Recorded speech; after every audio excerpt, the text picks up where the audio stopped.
জীবনে সফল হতে গেলে তিনটা ব্যাপার মাথায় রাখবেন, এটা আমি শেষ করবো। তিনটা ব্যাপার ইনশাআল্লাহ, আপনি যে স্টেজের স্টুডেন্ট হন, আপনি যা চিন্তা করছেন আমি সফল হবেন। এক নাম্বার, বাবা মার দোয়া নেবেন। মা যদি বেঁচে থাকে মায়ের পায়ের নিচে বসে থাকেন, কান্নাকাটি করেন।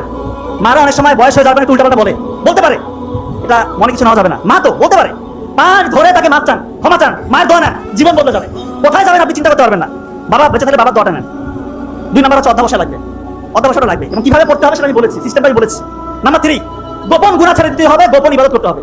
গোপন গুনাহ যারা লিপ্ত, স্যার আমার তো চিন্তাটা আসতেছে না স্যার, আমি যে বিয়ে করবো ওই মানে ওই টাকা যারা আমার মধ্যে নাই, ওই আগ্রহটা আমি হারিয়ে ফেলেছি স্যার, আমি এরকম ছিলাম না। এই জন্য দয়া করে কেউ যদি এর আশেপাশে থাকেন দূরে থাকেন ভাই, ধ্বংস হয়ে যাবে। এমন গোপন গুনাহ এটা, এমন ভয়ঙ্কর ভয়ঙ্কর রোগ আপনার হবে যেটা বংশে আপনার হয়নি কারো, এবং এমন রোগ আল্লাহ আপনার হতে পারে যেটা কাউকে শেয়ারও করতে পারবেন না। এই জন্য গোপন গুনাহ ছেড়ে দেন, আল্লাহ তাআলা খুশি হয়ে যাবে। আল্লাহকে রাজি খুশির জন্য গোপন গুনাহ ছেড়ে গোপন ইবাদত করেন, তাহাজ্জুদের সালাত আদায় করেন। যে স্বপ্ন আপনি দেখবেন সেই স্বপ্ন ইনশাআল্লাহ বাস্তবে রূপান্তরিত করতে পারবেন, এটা আপনি বিশ্বাস করেন। আমাদের ব্রেইনের একটা সিস্টেম আছে, আমরা জানিয়ে ভাবি, জানিয়ে চিন্তা করি।